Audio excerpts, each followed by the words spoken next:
All right, can you please tell me about this picture? Well, I just have to go by what I remember what the hearsay is, because I wasn't even born yet. Maybe I was. Maybe I think I was, but I don't remember that. No, that was my dad, and he had a hired man, and I'm not so sure, but I think I know the name of it. Henry Isaac was a hired man, I think. And now they're both dead. See, and he had this. Yeah, he's got four handles up, and each handle has two plows on. He was breaking soil and seeding flax. And this was on southeast of Golden Valley here. And he had that steamer. It does not show the fireman. Oh yeah, there's another man up here. Sure, there's another person up here. And they had a fireman, and of course he'd put coal in to keep the steam up. And those steamers, they had a lot of power. They were pulling there's four handles up each. Because I used to run a plow like that later on. This was a 12 bottom plow, but they only had the 8 of them on there. See, there's 2 on each. And they were breaking. And that's a crusher, that's a heavy, these are cast iron wheels. Oh, there's heavy buggers. And then, of course, this drill, now Hoosier, no, this is an Imperial. Then they were seeding flax, breaking it, crushing it, and seeding it all at the same time. But the steamer pulled the whole works. That's big. When you use horses, you'd have to have 5 horses for each lever, at least 5, if not more. For breaking, a lot of them had the walk behind plow, just one bottom with 4 horses. Because breaking, that don't go so easy. That's sod turned over. And then, of course, after he didn't have the steamer anymore, he had that oil pull. That was a kerosene. Had to go to Hebron to get it. 48 miles from his homestead to Hebron. He'd get, I think they could haul 500 gallons in the tank. They used to have the tank later on, but I think that's what it held. But that's a long, long ways, 48 miles. And then that Rumley oil pull, that had almost as much power as this steamer, maybe not quite, but he pulled 8 bottoms. I know we were breaking on the reservation. Then I run the plows. When I was about 15 years old, I run the plows. And we've pulled 8 bottoms in the crusher, but we didn't have the drill behind it. It was just that way. Yeah, it was a lot faster than with horses.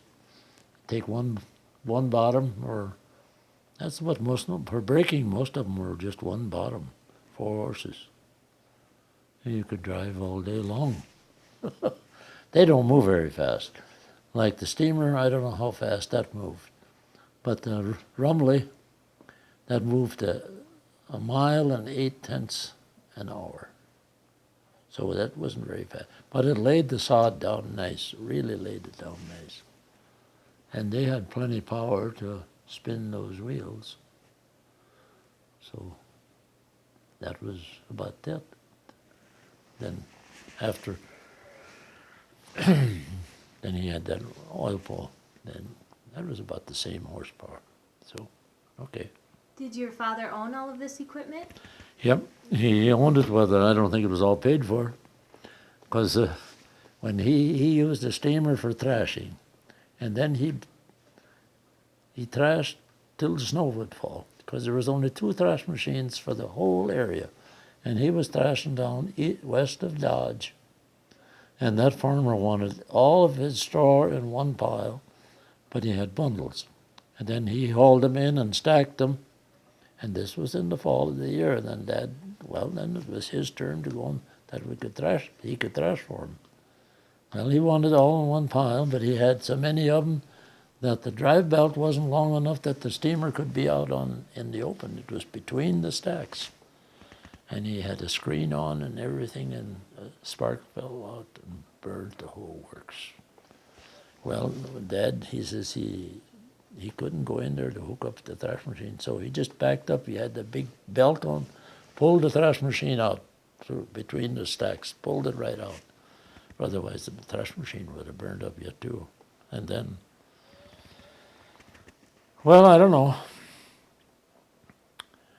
Did he have to pay as much as he could for it? I don't know. It wasn't his fault, really. But then he wanted everything on one pile, and then that's the way it was. So then he quit. Then he took the steamer, let it set. Come and get it if you want it. It wasn't paid for. I know it wasn't paid for because they came and got it. I can remember when they got the steamer. But then he already had that oil full. And when he moved off of his homestead up north of Dodge, that was 12 miles north of where Dodge is now, but they're 12 miles north. There was no water there for drinking. We had to go and get our drinking water from the neighbors. So, and the fellow that worked for him, he was a bachelor, and he had bought that place. He didn't homestead it. It was somebody else had it first. Russells had it first. And I don't know, he bought that, and he wasn't married, and then, of course, he went on, and then, of course, Dad, he had a log house, and we lived in that for a while, till from 15 to 19, then they built that other house there that you have a picture of. That was built in 1919, and then, of course, then we moved into that. Right. Well, like this one here, I don't know. I think they're pretty much the same. Maybe same age, maybe not. I don't know. But Dad used to play in an orchestra. He played the clarinet. No, not clarinet. Just maybe think now. Clarinet, yeah, that long one. That's clarinet, sure, that's right. I don't know. He hardly ever played it at home there. It was laying around there, I don't know, somebody. But then, that was before he was married, when he was in South Dakota.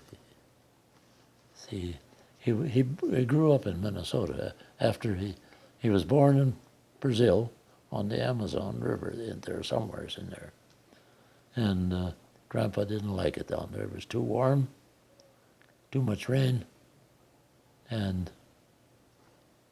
he says the religion was different than what they were used to. So he came to Minnesota where he had other relatives. Dad was 2 years old when they came to Minnesota.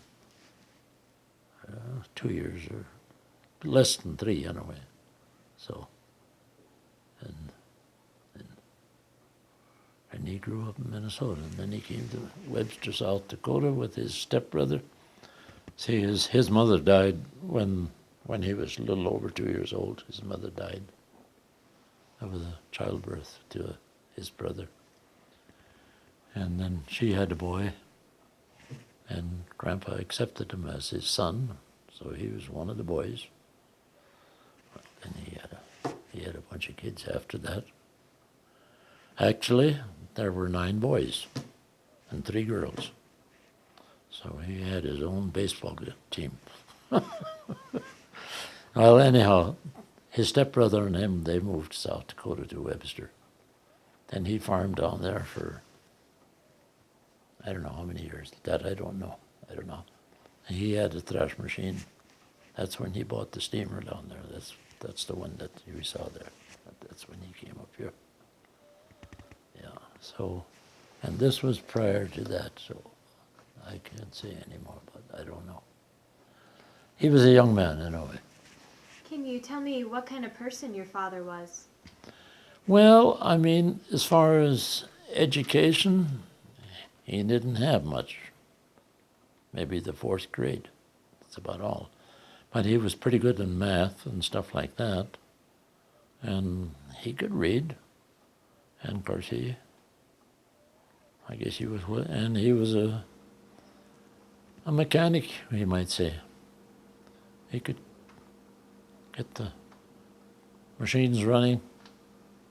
And that's why he was kind of interested in machinery a lot. That's why he was not a horseman, I don't think. 'Cause he didn't, never had, he had some horses, but they were good horses, nice horses, but he never, I don't think he ever used horses. I can't remember that he ever used a team. We had hired men that, and myself, we used horses to plow. But he didn't do anything like that. He bought himself a car in 1912. He had a Studebaker. It was hard rubber tires, no pneumatic tires. They didn't have air for tires. There was no storage battery. They run on magneto. And for lights, they used carbide lights. For car lights, when you wanted to drive at night, they had carbide lights. The tank. Have you ever, you know anything about carbide? No. Carbide is a chemical like, it's in crystals. And if you put water on it, it forms a gas. And of course you had your carbide and a water tank. And if you, now in the wintertime, I don't suppose you wouldn't use it because in the winter, well, they wouldn't, there's no roads anyway at that time. Because I remember riding in that Studebaker, that EMF, every morning fix EMF. And, well, you'd go faster than a team, maybe you'd go 10, 12 miles an hour, if you could find a place where you could go that fast. But there was just trails, see, so you didn't go very fast, but you could do that. You use horses then, or the car in place of a team, could go a little faster. So Dad, he didn't fool around with horses much. I don't know, it was machines, right? Always wanted the machine. So, well, that's Do you know what year he was born? 1880, And June the 2nd. why was his family in Brazil? See, Grandpa came from Hamburg, Germany, and Germany, they couldn't get anything. He got married, and there was no property to be had. It was kind of crowded at that time around Hamburg. And Brazil opened up land for homesteading. So he went to Brazil to get a homestead. Well, he got there, and he was there about 4 years, I guess, or something like that. Dad was born there in 80, and he moved there in 78, I think. That's as far as we know, it was 78. And he stayed until 82, or 82, yeah, about 82. But he was in Minnesota in 82, so he didn't stay there very long. He had relatives in Minnesota, and he didn't like it because it was too wet. A lot of moisture. Amazon is in the rainforest area, and too warm for him. He didn't like it either. So then he came to Minnesota. Then he took up land there. He got 660 acres in Minnesota there, Le Sueur. And that's where he had a little farm. I think it was mostly vegetables and stuff. Green Giant, after a while, they bought him out because they needed that property for expansion. He had it right at the edge of town of Le Sueur. So he sold it to Green Giant. But he kept the house. I remember seeing the house. He was dead when I came down there. I was down there in 30.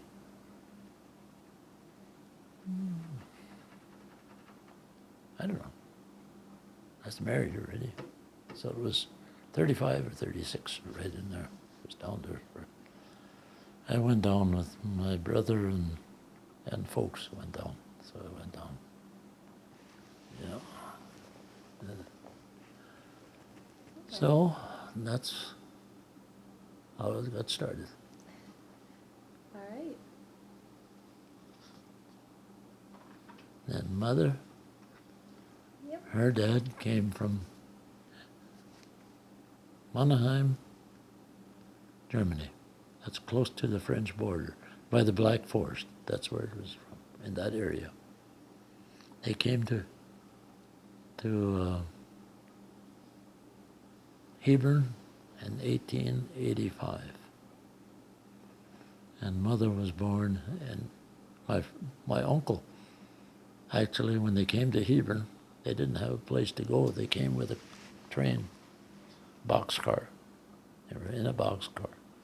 And my uncle was born in a boxcar in Hebron in 1885. And then, of course, that was before mother was born, of course. And mother was, oh yeah, no, I'll take that, 1885. Yeah, mother was born in 90, yeah, that's right. And then in 90, mother was born in Hebron. And her mother died at childbirth, so she was just a little baby and, well, just born. And then the neighbors, they took her for a couple of years, drivers. They raised her. And then Grandpa remarried.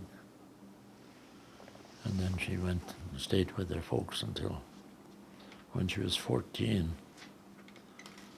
Grandpa had a ranch just north of Golden Valley. It's about nine miles north of Golden Valley, 9, 10, maybe close to 10, along the creek there. And she cooked for her brothers. They were out there. They were young boys.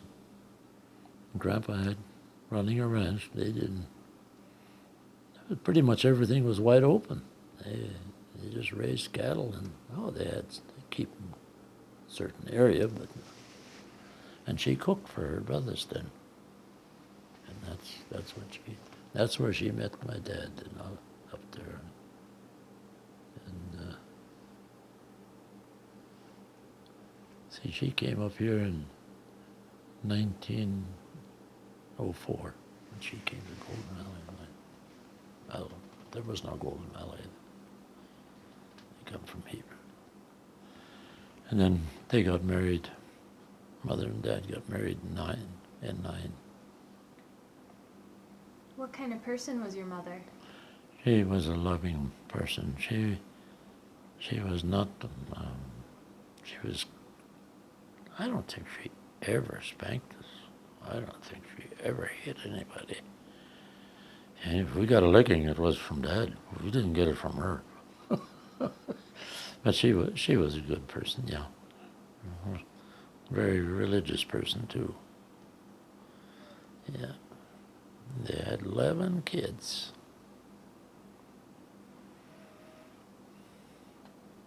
All right. Children. They had 7 boys and 4 girls. And they were up there in that homestead shack that you see a picture later. And that was her wedding picture here. See, that's mother and dad. And this was her brother, August. And I think that was his wife, Bertie Jackson. And this one here, I just heard the name, Bill Hazerbrook from Hebron. And apparently that was his lady friend, or I think they were just lady friends. There was no married at that. Because mother and dad were married before these other ones were married. Yeah. All right. Which one of your parents would you say influenced your life more?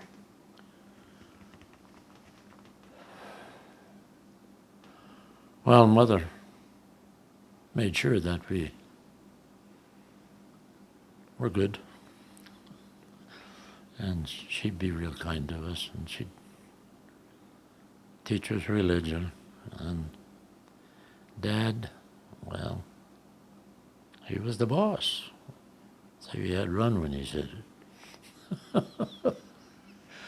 And if you didn't what he wanted, he'd have something that you could teach you. Oh, Mother is really a good person. Well, Dad, I don't know how. I'd get lickings from him, but sometimes unnecessary. Mother would say, well, I know one time I was crawling across the board playing with in the old log house. Well, I crawled on my hands and knees, kind of chasing him around a little bit. And he was upset. He says, "You're wearing out those pants faster than I can buy them. Undress and go to bed." He slapped me a few times, and Mother says, "What did you hit him for? He was just playing with the kids." That was it. Yeah. Do you know how your parents met? Well, he was out on the prairies there, and she was too, I guess. I don't know how they were about good 10 miles apart. Good 10 miles, more than that. He had a team and a buggy. Well, that's the way they drove around, I suppose. It just wasn't too many people standing around there at that time. Yeah, I don't know. How come where he met her, or what? I don't know. I have no idea. But they met for some reason or other. All right.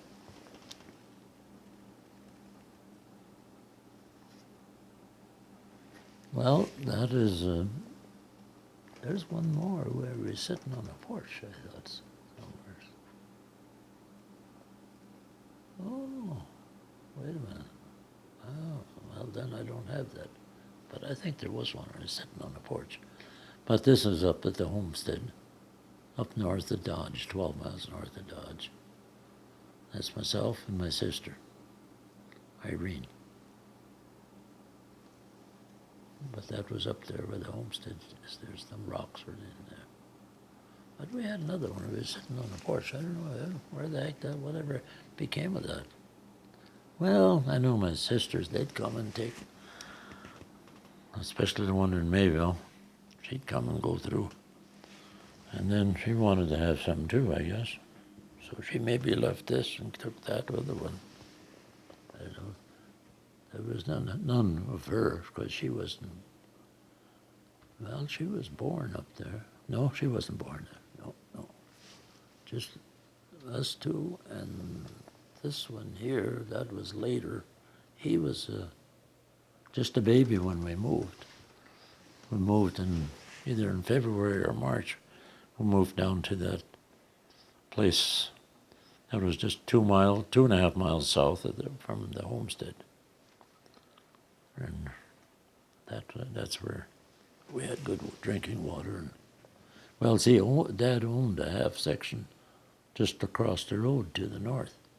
That's where and his homestead, he didn't have much of it. That was a rough quarter of land, rocks, and not very good quarter, but there was not much left at that time. He had to take what was left. And then this half section there, that was railroad land, and then, I don't know, he didn't pay too much for it. I don't know just what he had paid. I never heard what he paid for it. He didn't have the money to pay for all of it because he borrowed it from his brother. And then that just stayed that way until I bought the land. Dad had passed away already, and Mother, she didn't like it because Uncle Paul never got paid for that land. So she asked him, and that was, oh gosh. Well, is before I was born, and I got married when I was in 34. Well, I was 24 years old. And I bought the land, and they were living in, Dad had passed away, he'd been 50. Well, maybe it was 50 years. And then he says, well, I'm not going to charge you any interest, because he said he borrowed more than one time. See, Uncle Paul, he had a store, and I guess he was doing pretty good. At least he had money. And then Dad borrows some from him, and maybe borrows again. And he says, well, if you pay me $3,000, I'll settle for that. She says, I didn't think I'd get anything. But see, I bought the land and I paid for it. And it was $10,000 what I gave her. But then so that was the first thing she did. She paid for that land. So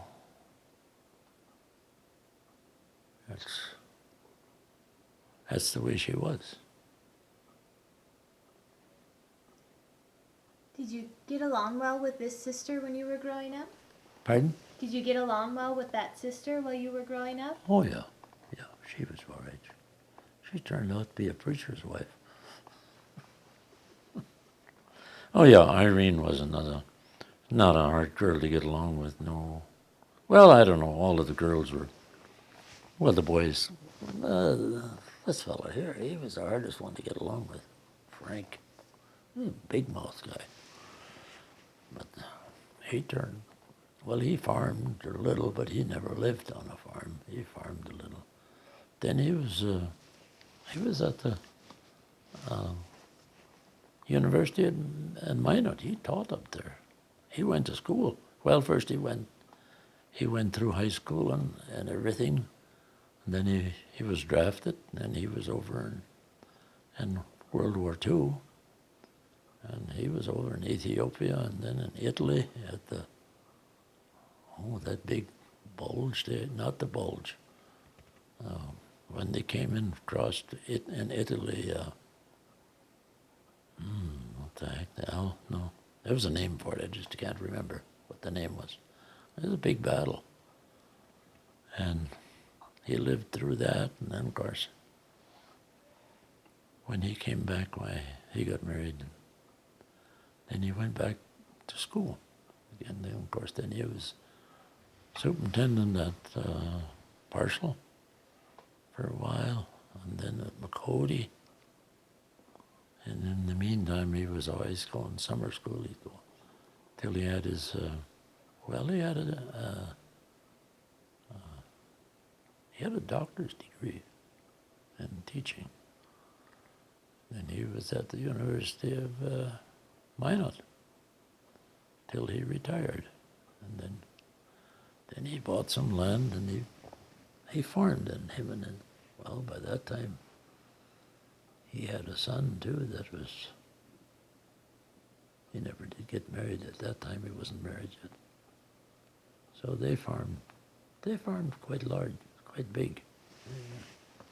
Donald Bauman he's up there now. He's there yet. Oh yeah, he rents a lot of land. They own land too, but they rent a lot. I don't know how much he farms. He hasn't farmed quite as much as he used to, but it's quite a little. He just bought a new drill, 60 feet wide, and he's got the biggest tractors that you can get, 12 tires. I got two nephews that way over there. One is east of Garrison, and the other one is west, a little north. The one that I think they all farm $6,000-7,000 acres anyway. A lot. They farm a lot. Right. Can you tell me about these pictures? Well, this was Well, that's up to the homestead again. See, then that was Frank. That was that third one. And this here is a family picture. I think that was taken at that farmhouse. And I see how many are on there. 1, 2, 3, 4, 5, 6, 7. This one here, I don't know. Oh, that's mother. 7, 8, 9. I think there must be 10 of them in there. 4, 5, 6, 7, 8, 9, 10.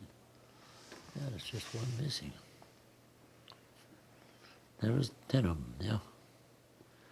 Well, I left before the last one was born. Because my oldest son and my youngest brother, only 4 months apart. But I wasn't home no more. I left. I got married in 34.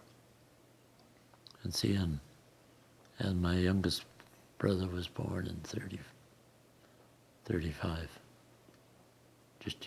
No, yeah, 34. I got married in February, and he was born in 35 in August. So I was gone about a year and a half before he was born.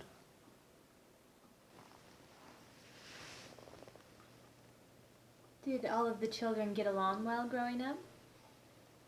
Yeah, you know how our kids are, and they'd like to. But we got they'd straighten them out pretty quick.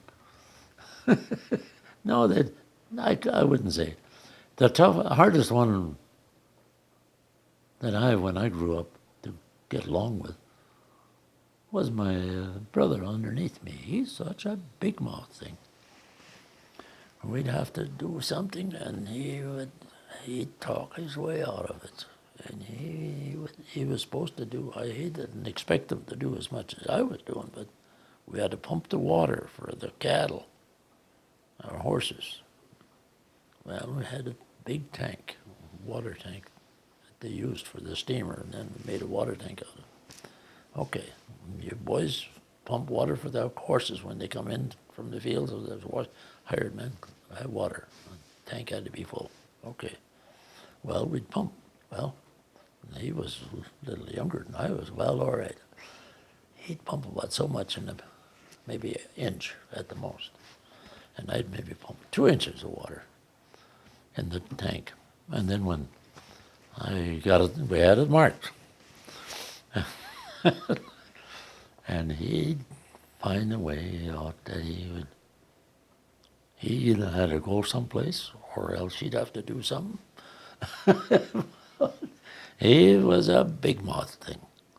He could talk his way out of it, and he was about the only one. But the other one, the brother that I liked the most afterwards was Vernon. He was where the heck is he at? He was 5 years old, I guess. No, he was born in 29. I got married in 34. Yeah, he was 5 years old. But he liked us. When we got married, he just wanted to stay with us. He would come and stay with us. And Pauline, my wife, she liked kids. She took good care of him. He'd go and in the wintertime he'd take a sled and he'd go down the hill and slide, and then he'd forget to stop and do something, and then something happened on the way before he got back.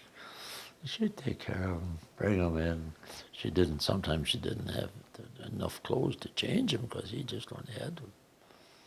She'd wash him out and put him to bed and cover him up and put him to sleep and then dry it, and then he'd come up. And, Oh, she liked him. And he was a good brother to me, too. He was really good.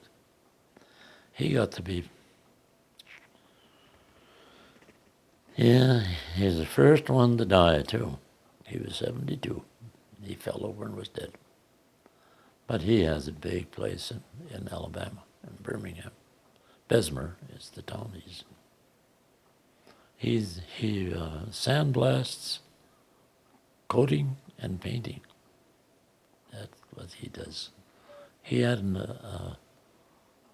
one contract with Kuwait to coat pipes, $1 million contract. Just the painting was $1 million. And oh yeah, he got jobs all over. He was together with U.S. Steel. They'd make the pipe. They're supposed to have it painted, and he would do the painting. Yeah, he had a way of getting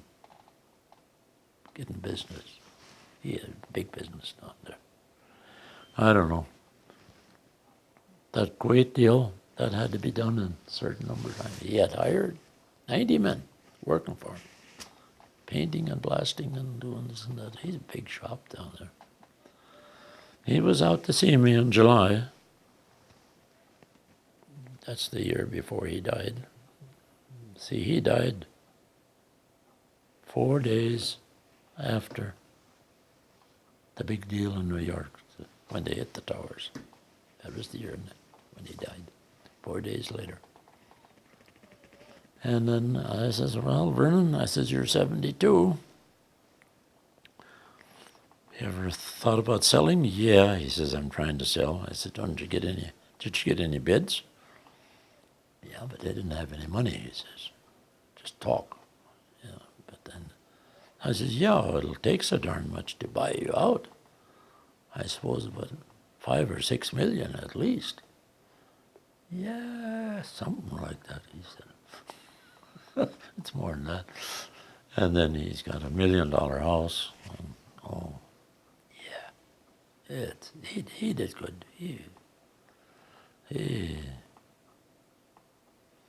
He has a Mercedes and she has one. And then he used to drive a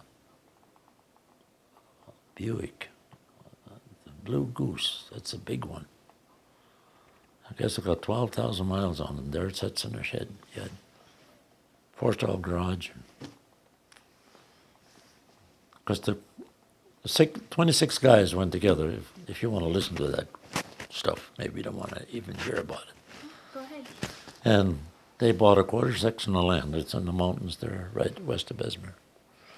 And Hueytown was actually where they were at. And each one got one lot, about 2 acres or so for a place, but only one building. That's all you could put on there is one building. Well, he built it. I got some pictures around someplace of his house. It's a white brick building, 4-stall garage, and fountain outside, water squirting, and oh gosh, everything is fenced with wrought iron fence. Then he wanted to have a recreation room. Didn't have one big enough.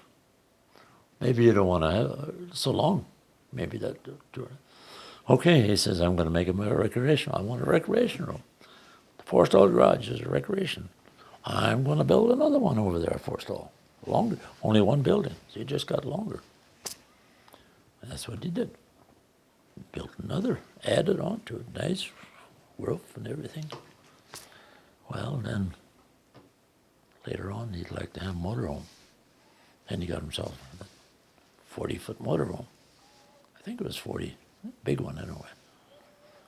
And, well, I can only have one building. Added it on again. So that thing was, I don't know how long it was. It was pretty long.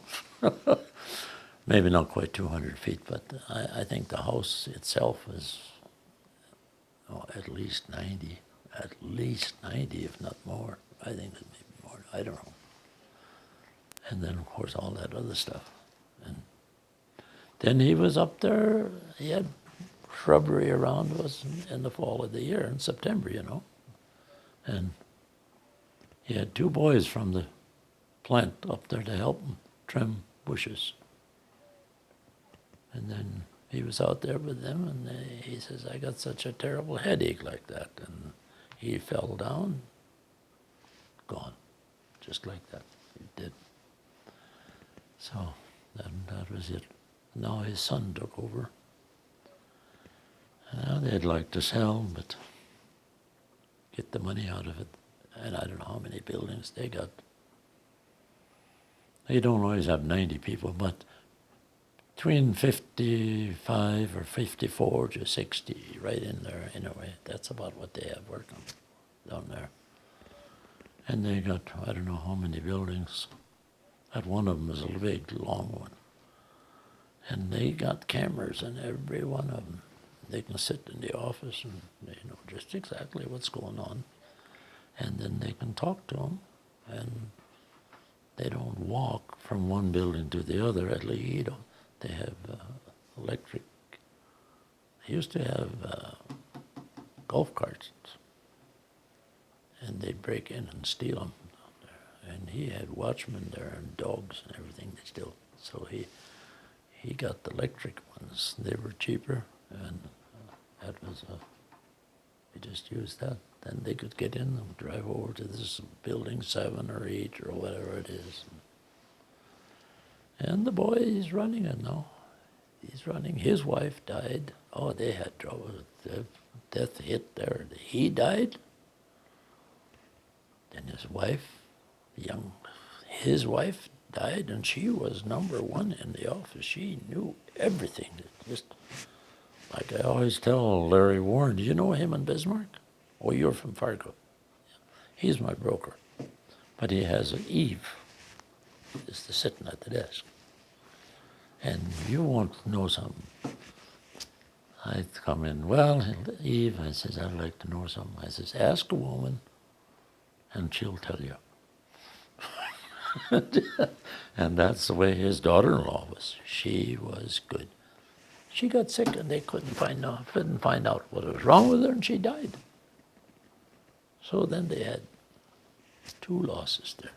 He died, and then his daughter-in-law died, and then his son, well, he was dead. He had took over. Well, then they have a daughter. Well, she was kind of a secretary. That's about what she was about. That's all. And he just got remarried now here a year and a half ago, I guess. I guess he's got a good wife now. Yeah. Jansin, he put up a house there right alongside his. There's that. But then they had to be, the houses had to be, I think 500,000 is the cheapest one.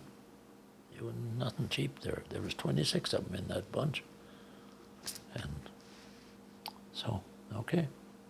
Well, I'm dragging it out too far. Oh, no. Now, when you were growing up with all of these siblings, what kinds of mischief did you get into?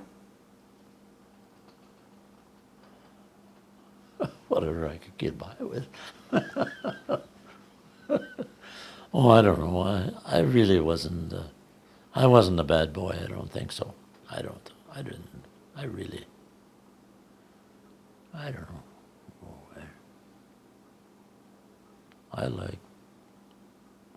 didn't have a car. I was married, and I never got a car from Dad. Never had any money. He was always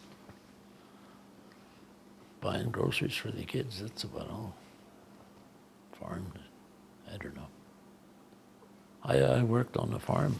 I stayed there. I didn't ever get anything. I didn't get paid, nothing. Well, when I was 21, he just said they had 3 young colts born from the horses. And Dad says, well, you're 21. Those colts are yours. And that's what I got. So, I don't know. I just tried to be good. I never drank. I never smoked.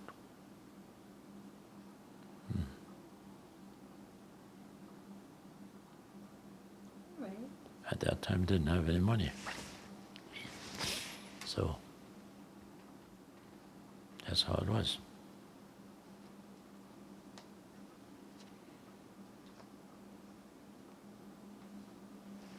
That was my confirmation picture. I got confirmed when I was 15. I got confirmed in town here, right up at this church, right up north here. That's the one. That's where I got confirmed. But see, we lived up 16 miles out of Golden Valley. That's where we lived. But I went to confirmation school here. And then after I was confirmation school, that was in the spring. Then that fall, I had to stay at home and help with the thrashing and all this and that. October, then he says, well, now you can go to, I had passed the 8th grade before I was confirmed. That's the reason normally they confirm you when you're 14, but Dad says, you finish your 8th grade first. That was when I was 14, finished the 8th grade. And he says, then you can go get confirmed next year. Well, see, then I didn't go to school, but then I went to confirmation school in the spring of February and got confirmed Palm Sunday, whenever that fell to. And then that fall, about in October, I started high school here at Golden Valley, but I didn't really like it. Well, I got here so late, the rest of them were all ahead, and I would have liked to take an algebra, but I couldn't get a teacher that, I don't know, maybe they wasn't even teaching algebra, I don't know. I couldn't, nothing in math here, just English and geography and, I don't know, health or physiology they called it, but that was your health, stuff like that. I don't know, I didn't like it. I didn't like it much. I went that one year. Then the next year, Dad says, well, I would have liked to go to a different school. Well, he says, I'll let you go to Eureka, South Dakota. That's a church school down there. And so I take up a business course. Well, I like math. I like that.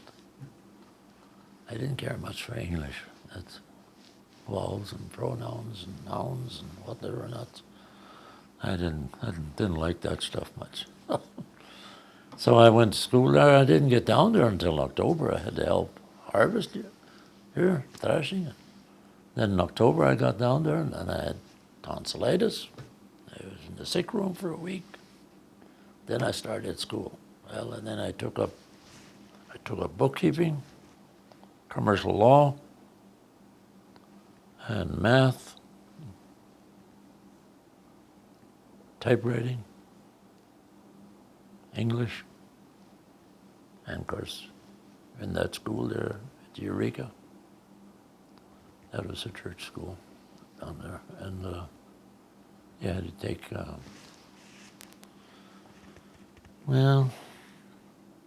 religion, you might say. It was, what do they call it when you go in there in the morning? Or anyway, you had a lesson out of the Bible. You had to have that. That was required there. And I took that for a year. Well, I didn't get started until so late, and I was competing with these other guys, especially in bookkeeping. But that seemed to run right through. Then in March they had contests. The different colleges had contests in bookkeeping, answering questions. You had 400 questions and 20.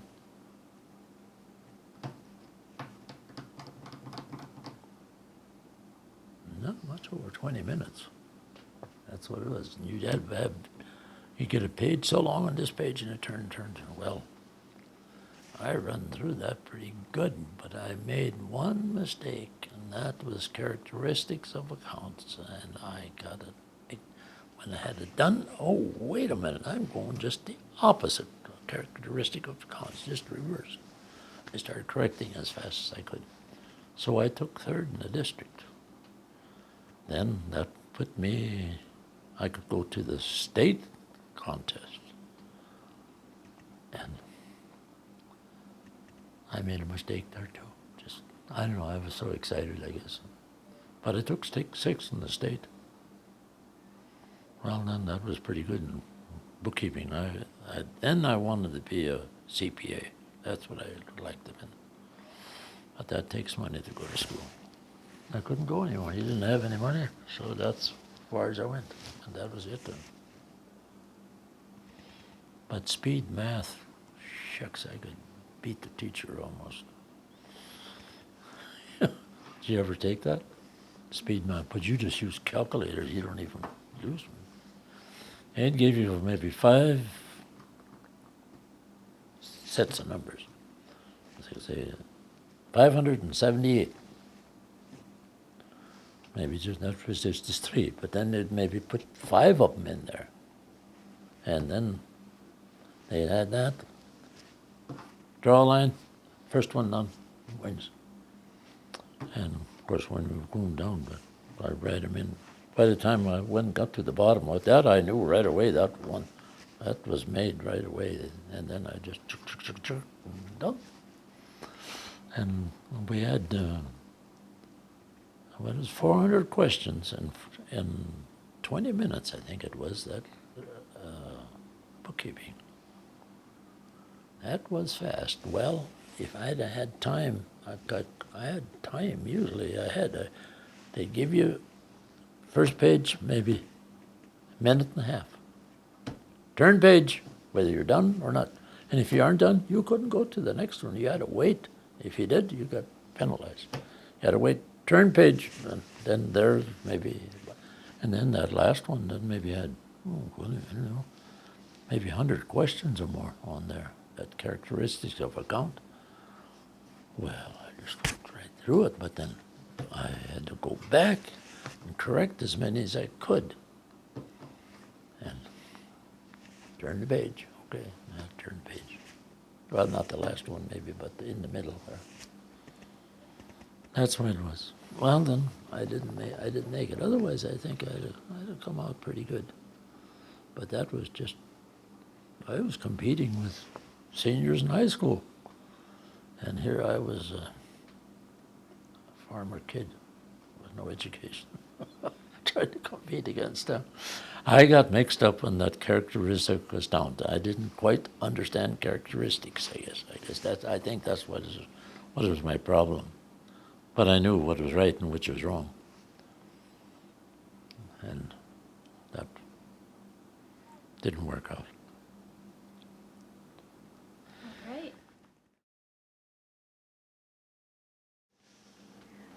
Okay, can you tell me what confirmation classes were like? Well, there were 17 of us. And at that time, there was from when Lent started, you had confirmation classes until Palm Sunday. And that's when you got confirmed. There were 17 of us in there. And other than that, we had to do a lot of studying, verses, memorized verses, not like now, they just... And then on Palm Sunday,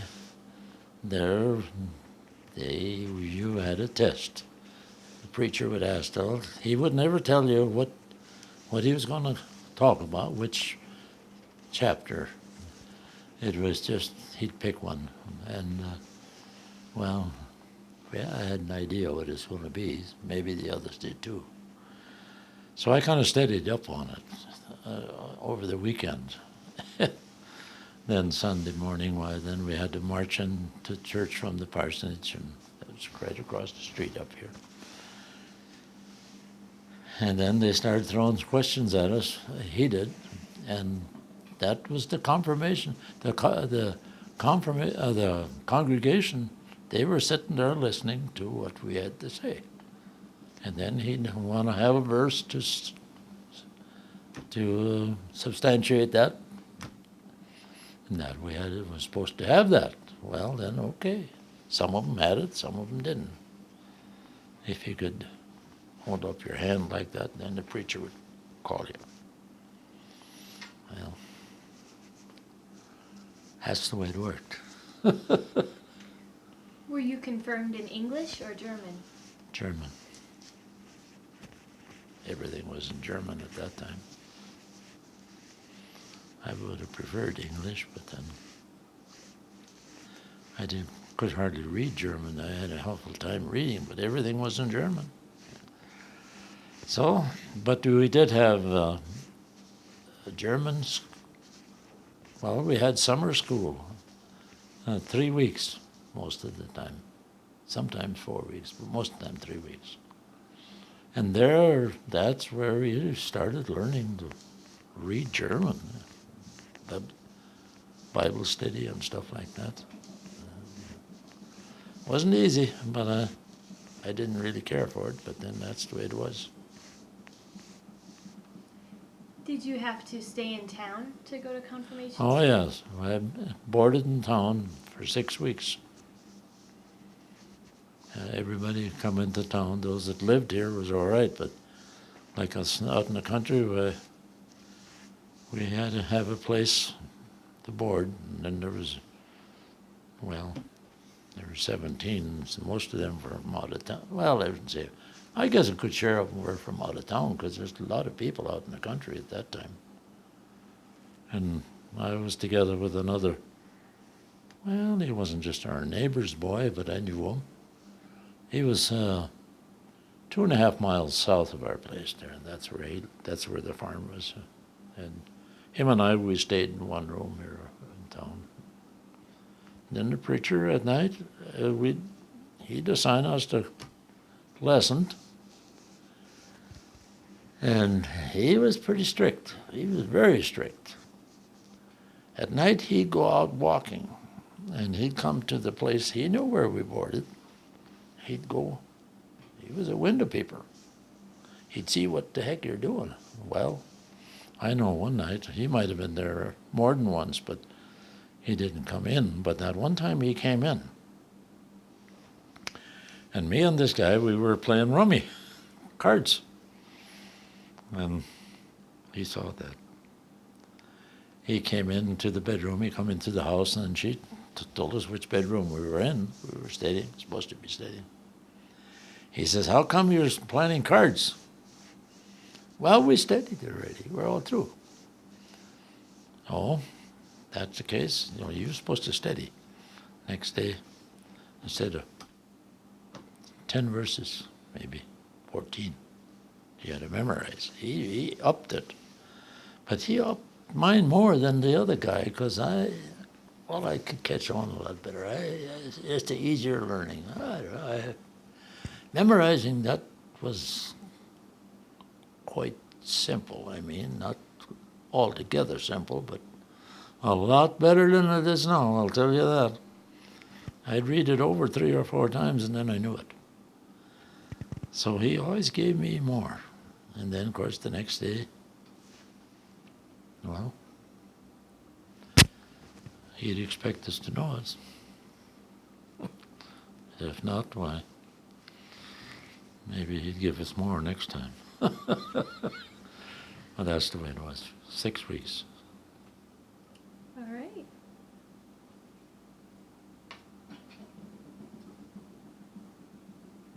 Can you tell me about this picture? Let me take a look at it. Oh, that's my 2 brothers. One was in the army. You want to see it? Mm-hmm. That way? Okay. This one was in the army, Frank. He was army.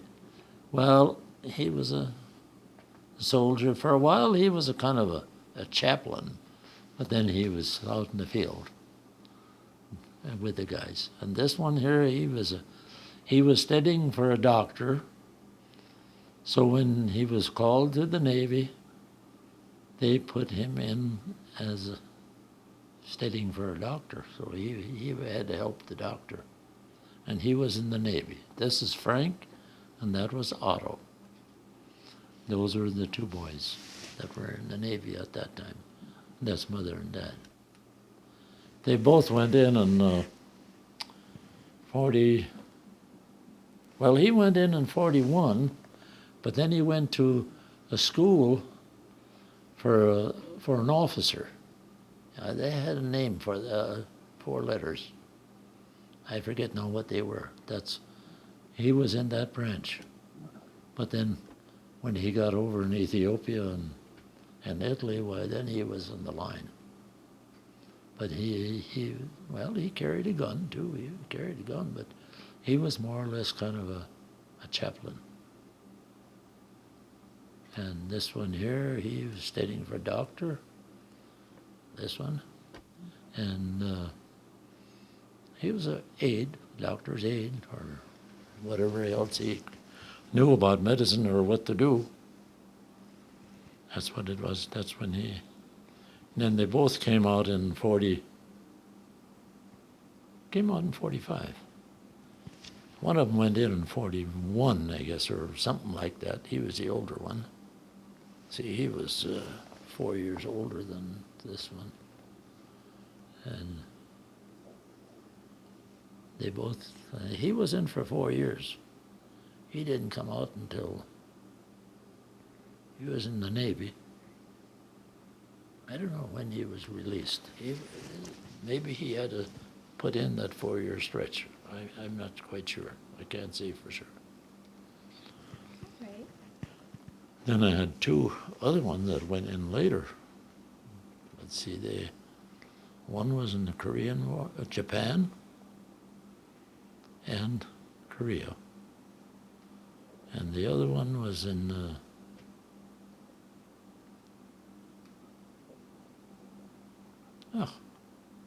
down there on the water. Later one, the younger one. He was studying for a dentist. And I don't think he ever carried a rifle. I don't think so. I think he didn't. But that other one did, the one that was in Korea. Japan and Korea. No, yeah, Korea, sure. Japan and Korea. 52, I guess it was, or something like that. Yeah, so they're both home now. One was a dentist, and the other one, well, he was an electrical engineer, studied for that, but he didn't stay on that. Then he was selling computers. He was a factory man for a computer, and he did a lot of traveling. He didn't like that, traveling that much. So then he went into real estate. He was a real estate man. That's what he does now, yet a little bit, not much. Nothing too much going on. California. He's in Chico, California. That's where he's at. And the other one was in Birmingham, the younger one. All right.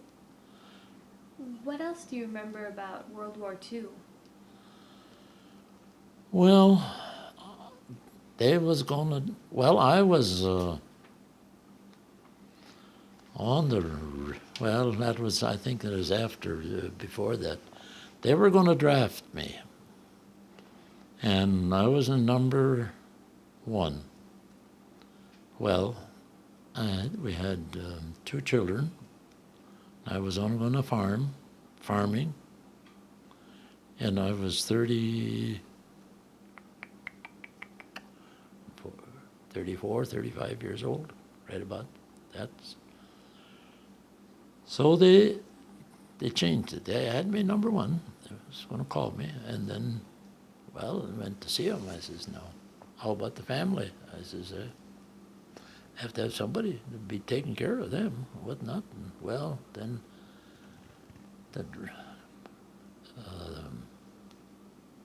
the board, what do they call them? Whatever they called them. And they put me in 1F and not in 1A. Then I could stay home, farm, take care of the family yet. So that's what then I didn't have to go. I didn't have to go. Then, of course, the war. Quit after that.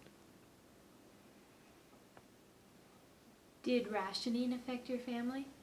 Pardon? Did rationing affect your family? Oh, yeah, we were all affected by it. You could only buy so much coffee and so much sugar and this and that. But then nothing that really, that we had to suffer for it. I mean, we run short, or we had to, it wasn't like what we'd use sugar to do a lot of baking. That wasn't it. And the missus used to use it in her coffee, and I didn't. I was no coffee drinker from the start. I never drank coffee at home. And, well, when I got married, she was a coffee drinker, black, and sugar. And then, of course, then during the war, well, you'd only get so much sugar. Well, I didn't bother me any. I said, but she always take one spoonful and a little. And then when we'd wash dishes, the sugar was in the bottom. And I told her once, I says, Pauline, why don't you stir your coffee? I don't mind the noise. And then I was drinking cream in my coffee. And then she didn't drink cream. She wouldn't put it on the table. She did. Sometimes I says, well, where's the cream? Well, there were no refrigerators. We had it down in the basement. Well, she says, you know where it is. Go and get it.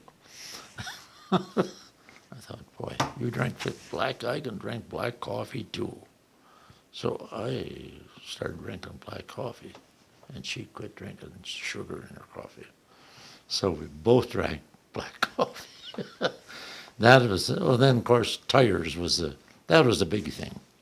When I didn't get drafted, I was put on the rationing board, and there was tires and a lot of machinery and that stuff. I had to go to those meetings and different that. And then I was with the AAA in the farm program. They had things to do there too. I was measured land and different things. So I know I bought a new car in April, so I do more traveling than I did before. 41 Ford, and that bugger, I didn't like it at all. It had sleeves and had more trouble with it, and I had to get it overhauled, this and that. In the fall of the year, in 41, November, I was in the garage there, and he says, why don't you trade for a new one, a 42? That's a much better car than that 41. That 41 was not a very good car. Well, I says, Fred, he says, give me $200 and, was it $25 to boot? And give me a brand new one. I had about 10,000 miles on it. Oh, golly, Fred, I says, I'd sure like to, but I says, what are the people going to say? If I buy 2 new cars in 1 year, they think that's terrible. No, and then I don't have a garage to keep them in, a decent garage. I says, I'd hate to break a new car in the wintertime. Why don't you wait until spring, and then I'll trade with you. Then the war broke out. Then, cars, they had about 12,000 miles, those tires were shot. Then I couldn't even get tires for myself. There was just mail carriers, doctors, they were number one. They could get tires, and there was very many tires to give away in the first place. So that we couldn't. The members on the board, they couldn't buy. We had to buy used cars, tires, and get them balkanized. I spent that much is what it would have cost to buy a brand new car. But then I couldn't get the car either, no more. They were rationed too, just like everything else. That's the thing that bothered the most. But as far as eating, hardship, gasoline was limited. Yeah, you you get coupons, and of course, well, I got by with what I got maybe a few more coupons from some of the others, but yeah, that was the big thing for as far as getting something was tires and well, the groceries, the coffee was limited and sugar and stuff like that. We never had to suffer really for it. We had a cut back. That's about what it was. That's about it. All right.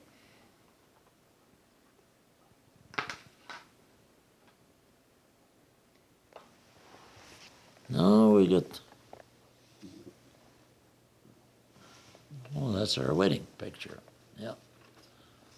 Yeah, we got married February the 11th, 1934. And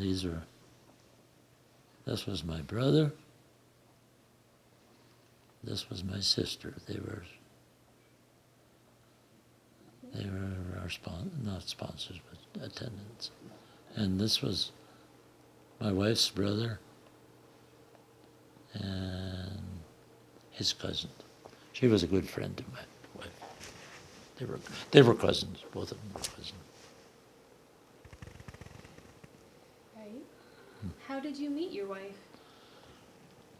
Well, I think maybe I was visiting with different guys. I had a saddle horse and I'd ride around, play cards and different things. And she was going to the same church we were going to. And she'd kind of keep company. She had a sister. Them two girls, they associated with the neighbors. They had boys and girls. And kind of took a liking to her. She was my girl then. She was my girl for about 6 years.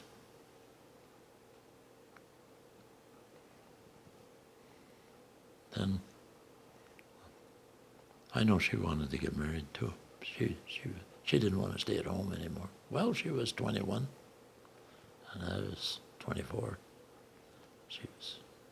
She'd have made 22 before I made 25. So we got married. It wasn't very much of a marriage, but then after we were married, we had $11. Well, I got a job on the road. I was running a Caterpillar tractor. Pulling a grader. You could work 30 hours a week. It was not a PWA, not a WPA, PWA. Something that with the public. I was building 49. And that was going south of Beulah. That road. I worked on that till it got through in Mercer County, and then I was done. And I had run the place. I put in 50 acres of wheat and had a little grain. We milked. She got 4 cows from her folks, and I didn't have a cow, but that's what it was. And we lived on the 4 cows. We sold cream. And then I had that one. I bought a heifer when I was at home yet. Now, they didn't have very many cattle. They didn't have many cattle because you had them horses and they ate all the grass. So the church and the fellow, I knew he had Holstein cattle. Or not Holstein, Shorthorn. Get it right. And I saw him in church and I says, Mr. Whittemire, Bill Whittemire, I says, you have Shorthorn cows? Yeah. Do you have any heifer calves that you sell? Yeah, I got some. The government is going to come around, and they'll take them, $7, but they shoot them. That's the way it was at that time. They shot a lot of cattle around here. Pigs, same way. And he says, all I get is $7. And if you want a heifer, you come out and pick one out for $7. You can have it. Well, there was no money at that time, but I had trapped some skunks. And I had 3 skunks that I shipped, the skins. And I got $7.50, and I went over and bought that heifer. That was my first critter that I had. And then when we got married, well, that was a heifer then, but it didn't have a calf yet. It was going to have a calf the following year. And then after that, then we had 6 cows to milk. She had a heifer. My wife had 4 cows and a heifer. And yeah, well, my father-in-law was a little better fixed than folks were, and he liked my wife. She was the oldest one. She had a sister. I don't know what the deal was. She eloped, and he didn't like that at all. He was against that. But Pauline, she stayed home, took care of her mother. She had a goiter problems and surgery, and Pauline had to stay home. She only got to the 4th grade, that's all, and she had to stay home, take care of her mother, and do the cooking in the house. And that. So she was one of his pets. So she got 4 cows and a heifer. That helped then. And then, I don't know, we had a picture of a bunch of turkeys on, I don't know where that went to. It was around here somewhere. But those are the turkeys the first year we got married. She went back home and she'd walk 2 miles to go back and help her mother and with the turkeys. Then she got the turkeys. She gave the turkeys to her. And she sold them, shipped them, and she got, I don't know what it was, $89. And then we bought a Monarch cook stove. She bought it. Well, Grandma did that. She gave those turkeys. She says, here, you buy yourself a stove. So you have a stove. Well, didn't have a stove, got kerosene stove, but shucks, that wasn't very much. So that's what she did the first year. Then we had a little meat and stuff. We got by. I'd milk cows, and I had a saddle horse, didn't have a car, and we were about 5 miles from town, Dodge. We'd milk the cows. We didn't even have a separator. And she'd just let the milk set overnight in the house, and the cream would come up, and she'd skim it off. And we'd sell that. And we'd get about 3 gallons a week. And I'd take the saddle horse and a 3-gallon can of cream and ride to town and buy some groceries. And that was it. That was a start. It was a poor start. It got better after a while. The Lord blessed me good. The Lord blessed me real good. Because I had 14 quarters of land, and then I helped my boys buy another 17. So we had 31 quarters of land. And then, of course, we got them started. And they're in good shape now. Well, not what you'd call rich people, but Gerald lives right across the street from here. He has asthma, so he quit the farm. And Lorne is out on the farm. He's going to be 73. He works like Ruby. I told him, Lorne, I says, you're going to be 73 years old. It's about time you retire, or at least take it easy. His son is on the farm, and he's a worker. Boy. He runs about 250 cows and does a little farming on the side. Well, yeah, seem to be getting along all right. Can you tell me about this picture? Well, that was my first new car. 41 Ford. And these are the boys, and this was out on the farm north of Dodge that we had rented there. I can see the windmill there. Because on the home place, they didn't have a windmill. They didn't have a windmill. But here we had a windmill. And this here, the buildings. Yeah, that had to be up there. That was at the farm because he even got tire chains. 41 Ford. That was a lemon. That 41 Ford. That was a lemon. But it was my first new car that I had. I don't know where we were. We went someplace. It was going to go someplace because the boys are dressed.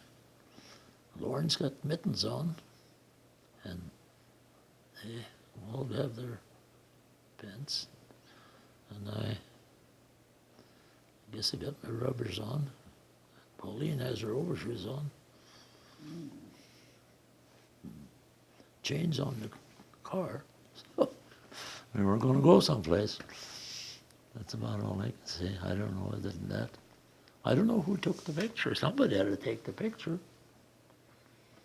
Because maybe that wasn't at the farm. Maybe we were at some place that had a windmill. Because we had a windmill up north of Dodge. But this building here, that must have been someplace else. I don't know. Oh, we had neighbors that would go and visit, play cards and stuff. Right. Play Penny Andy. What's that? Well, it's poker. Each come with 15 cents of pennies you'd start with. 15 pennies. And then you could bid whatever you had. Some days you'd win, some days you'd lose, sometimes you'd lose. No, not days. It's usually weekends. Yeah, we didn't know during the week. Unless it was a birthday party or something like that. Then whenever a fellow had a birthday that played cards, that's where we'd be on his birthday. And play either pinochle and maybe penny and poker. Sometimes you'd lose. Well, we'd maybe take a little more than 15 cents along if we had more than 15, right? Maybe 20 cents. Then you'd lose 10 cents or so, or maybe you made a nickel. Just have more pennies next time, that's all. Yeah. And this was the old house out there, but then this, after the folks moved to town, and my brother, he lived in it till 53, and then it sat idle for I don't know how many years. Must have been, gosh, 53. That's when he went to Montana. He went to Sydney, Montana. Then it sat there. Mother wanted me to go out to the farm. There's only 3/4 of land there, and shucks, no place to go. You're surrounded with neighbors. And this father-in-law, I bought his place, and that was a section, so I stayed down there. This here is before it was moved out. Maybe this is when they were, I think they were the mover come and got it, was going to get it. That went to south of Werner. That's where it's at now. I would say this is, because this here, the arch was, well, the walkway was here, it was that arch. But the trees, they just got grew. They'd see that was sitting there for 10 years maybe. Then she sold it to a fellow in Werner, or south of Werner. And that's where it went then. That was built in 1919. Well, there's a better picture of it. Did you have some other pictures of it? Where there was not, then you could see the house real good yet. There's some other ones around, I don't know, just where they're at. That's the farm here. That's the same house. Yeah, that's the house. That's the house. That was, Dad built that in 1919. And this had a porch up here. This here, the porch was taken over. This was before it was moved. Well, it had to be because it's out of the, away from the trees there. Maybe it's loaded. And Sears Roebucks, they used to sell houses. And it was, I think it was $8,000. And of course, the guy in town, he's selling the lumberyard. He had 2 lumberyards in town, in Dodge. He says, we don't want you to order a house from Sears Roebucks. We can sell you a house. Yeah, but you wanted more money. They went to work, and he said, I'll sell it to you just as cheap as Sears Roebucks has it. Then he bought the lumber in Dodge, and then had built. That was in 1919. And had 4 bedrooms. Well, 4 bedrooms upstairs. There's 3 floors on that house. The attic up there, that was all floors. There's a stairway going up there. And then there was 2 bedrooms downstairs. This was about the folks', and then this here. No, that was over here. So actually there were 6 bedrooms, but we only used, well, we used 5 of them once in a while. Not steady, but 5.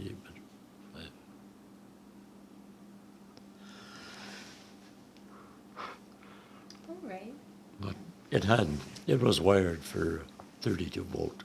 We had 32 volt electricity in it, but no ductwork, or just a furnace in the basement with a big register. Hole in the ceiling above the register to heat the upstairs. It didn't get that warm up there, but it was a lot better than a lot of them.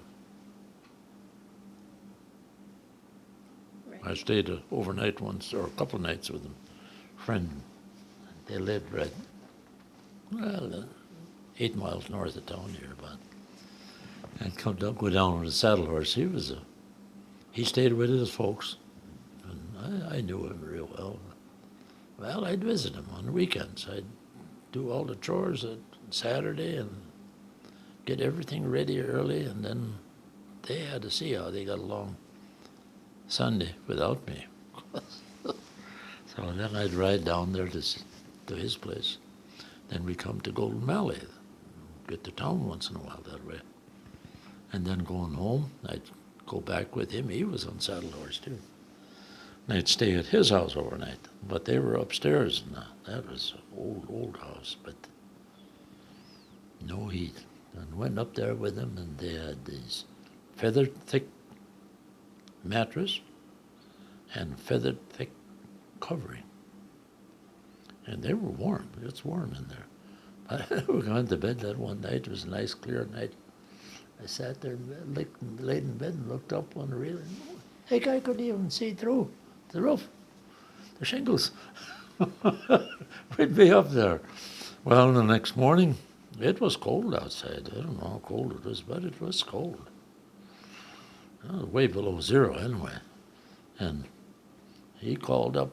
Well, of course, we were in town a little bit late, maybe, and well, there was nothing much you could do in town, play pool or something like that. That's about all.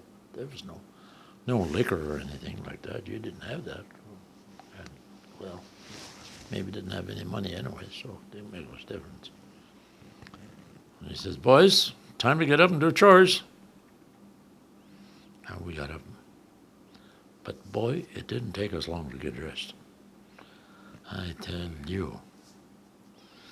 We jumped off. We had them long winter underwear on, but then the shirt and overall and trousers, socks, we kept them on. Then we went downstairs and left our shoes downstairs. Went down, put the shoes on. And we went out and did chores, and then we come in, and then breakfast was ready. But it sure didn't take us long to get downstairs. That was cold. Yeah. So, that was some of the early days. All right. I thought I had, but I didn't have a picture of my saddle horse. It was a black saddle horse that I had, yeah, but I don't have a picture of it. Well, that there, we used to do our own butchering out at the farm.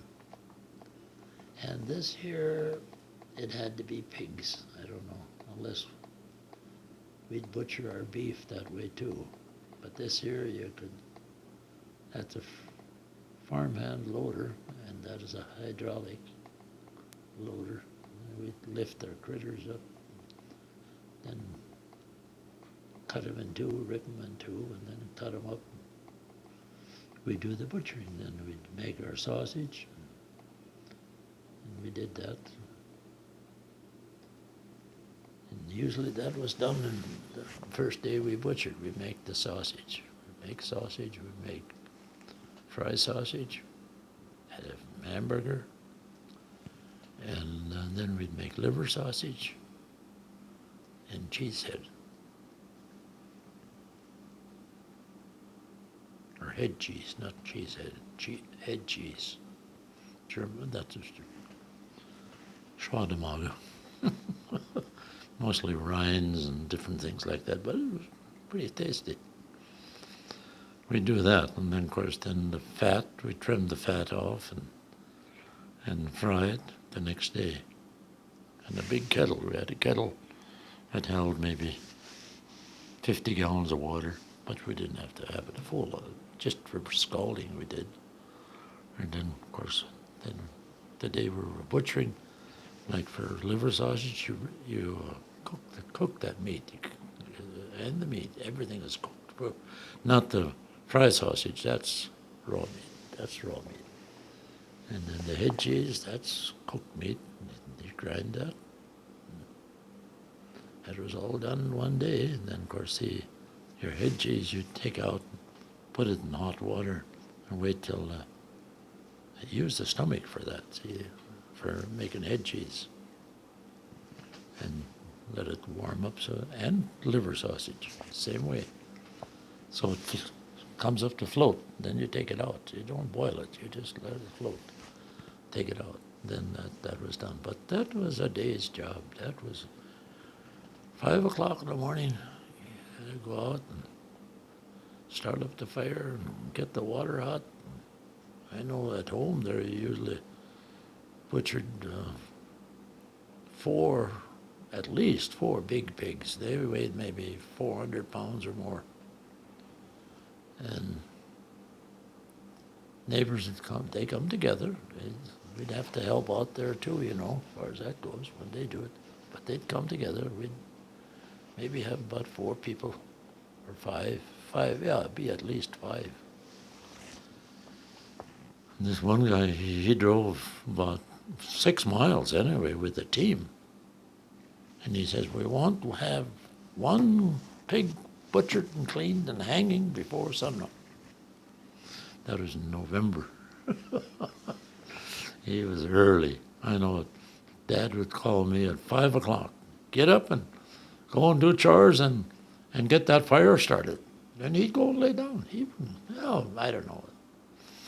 Them older guys, he was maybe 50 at that time, if he was that old. Nah, he was not 50 yet. They didn't seem to, not like now. And of course, then they get up and they do chores and get that fire started, fill it up and put in, have some wood in, or I started it with an old tire usually, that and a little wood, and then get going. That wouldn't take too long. And be time to come in and have breakfast. By the time we have breakfast, this guy was here with his team. He'd put his team away and they'd have breakfast and then go out and get a pig, butcher it, clean it, scrape it, you know. Did you ever see that done? Well, you had a trough that you could put them in, hot water. And see, you lay the pig in, but you put some tire chains in and put the pig on top of it. Well, they were big pigs, you know. And then you turn them. And usually we had a wagon box, about so high, and the trough over there, and then we had it and turned it until the hair shed. It'd come out real good.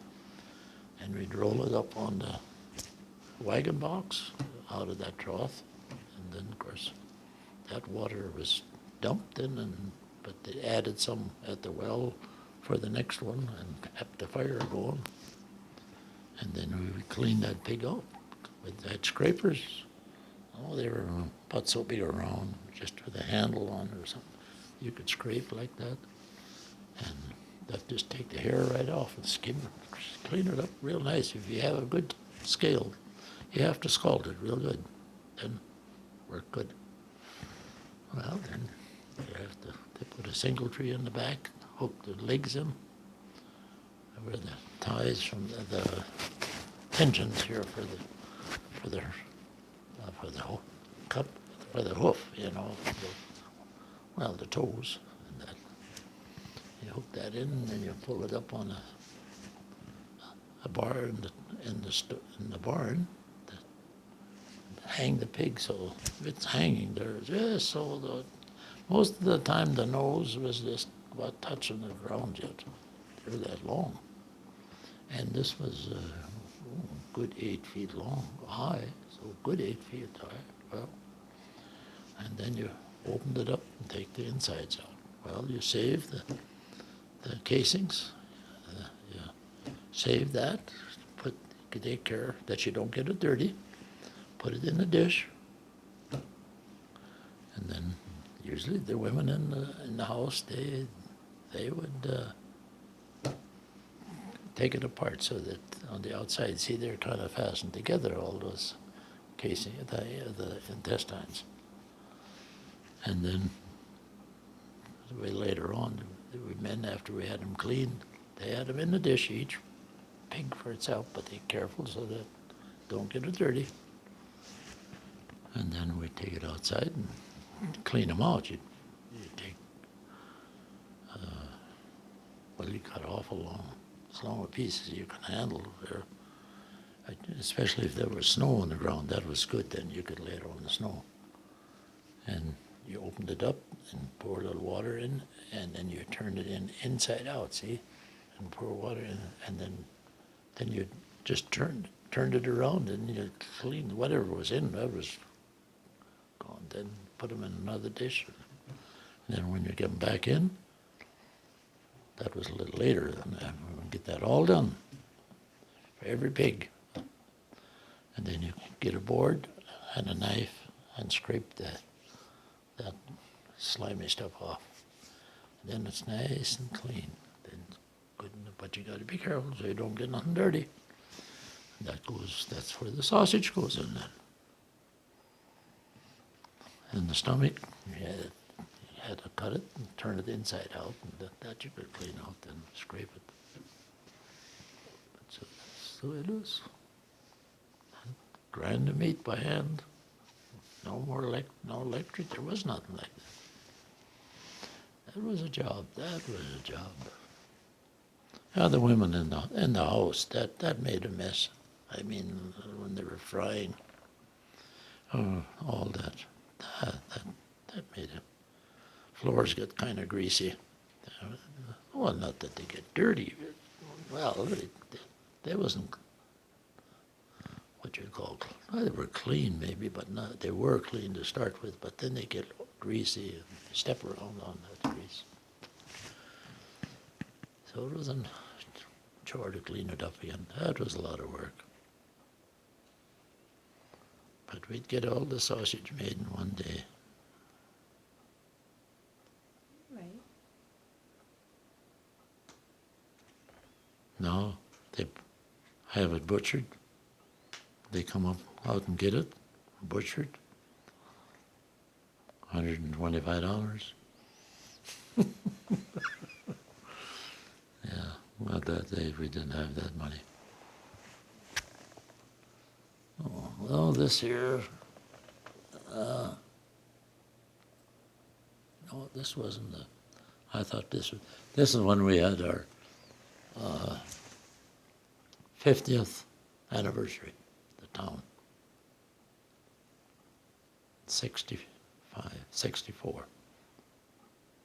64 and 14, 50th, yeah. And then we all had to wear beards, and the women dressed up in their Pioneer Day dress. And that's what it was. That was taken out at the farm there this year, because that picture up here, I know we had that window up there. And this year, well,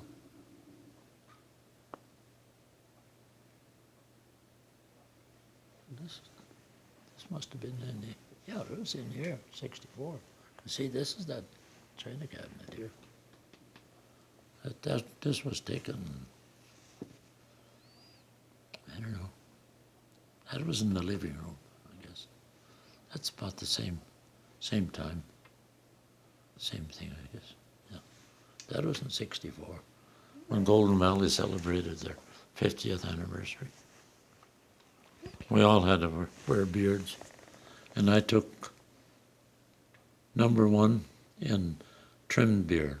I couldn't stand it on my, under the nose and my lips. I didn't want no whiskers. So I just had it trimmed. And, well, the barber did a pretty good job, and I just kept it that way. And I took first place. And trimmed beard. My cousin got second place. He drew a mustache, big one, big long, his head, thick one. That's all he had. He took second place. So that was the day. Well, those were fishing days. I bought a boat in 1980, but this here was in town already. These here, that was right back here. This was in after 75. Well, 80s when I bought my boat. That's what that was afterwards, sure. That was my cousin from California. He come and he'd like to go fishing. Well, so we went fishing. Well, we had our limit that day, and it appears it was +1. These are all walleyes. This here is a northern. Where in the hell was that? Oh, I think this was up in Canada. That was a 14-pounder. That was up in Canada. Lake Tobin Lake. That's where it was at, Canada. I'm pretty sure that's where it is at. I was up there with a motorhome, but I see here there's a metal roof and windows. I think that's where it is. That's where I got my biggest fish anyway. It was up there. It was 14 pounds. There was 11 guys went up there. The boys, 2 boys and myself and my boat. And there was 5 boats. They didn't all have boats from at home. I guess there was 3 boats went up, and 2 of the guys, they rented a boat up there. Well, everybody put in $1. Whoever catches the biggest fish, we were there a part of a day and 2 days, and a part of a day. Well, the last day, I'm going to quit at 4 o'clock, go home and get everything ready. So tomorrow we're 700 miles up there in Canada. It was at Flin Flon. Okay. Well, about 3 o'clock, stop for a little lunch. Okay. Then the guy that had the money, he says, well, we might as well pay he was a guy from Bismarck, I guess. He had, I don't know, what was it, 7 or 8 pounder. And Louis Shaw was his name that had the money. And he says, we might as well pay so-and-so his money. I says, well, we can fish till 4, can't we? Yeah. Now, if somebody catches a bigger one than that, then he has to give his money back again. I says, why don't you wait until after 4? We went out and be darned if I didn't hook that 14-pounder. Well, then I got the $11. Well, all right, we went home to the cabin there, because we were going to leave the next day, and early. And, well, I says, okay, you guys, I had the biggest fish, and I said, let's go over there I'll go over and, or did we all walk over? It wasn't too far. They called it the hotel. It was out there by the lake. It's a kind of a resort there. And Flin Flon was southwest of Flin Flon. That's where it was. So I went in there, in the hotel. I said, well, okay, I'll take a case of a 12-pack of blue something. He said, what kind of beer? Well, I thought maybe this Blue Ribbon is the best. I didn't know. It wasn't Blue Ribbon. It had a blue something. I says, well, what is your better beer? No, that blue, whatever they called it. I says, okay. $14. Well, we each had a bottle of beer in that way. So, I mean, the big fish cost me $3 more. Yeah. But then I got the big fish.